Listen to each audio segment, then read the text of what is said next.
এই তথাকথিত নিজের পায়ে দাঁড়াইতে দাঁড়াইতে বেচারা আদা বুড়া হয়ে যায়। আদা বুড়া, আদা বুড়া বলছে এই জন্য যে 30 মানুষের গড় আয়ু যদি 60-70 হয়, তো 30 বছর হলে কি হয়? আদা বুড়া। এরপরে উনি বিয়ের চিন্তা শুরু করছেন। আমি একটা হিসাব বোঝানোর চেষ্টা করি।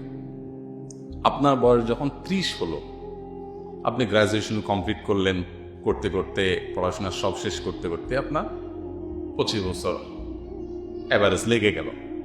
এরপর আপনি চাকরি নিলেন, চাকরি নিয়ে চাকরিটা একটু স্টাবলিশড হয়ে গেছে, পায়ে দাঁড়াতে হবে, তো পায়ে দাঁড়ালেন, মজবুত হলেন, এগুলো করতে করতে আর 5 বছর গেল, তাহলে 30 পার গেল।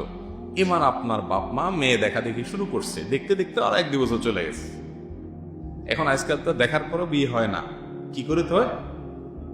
এঙ্গেজ করে তো।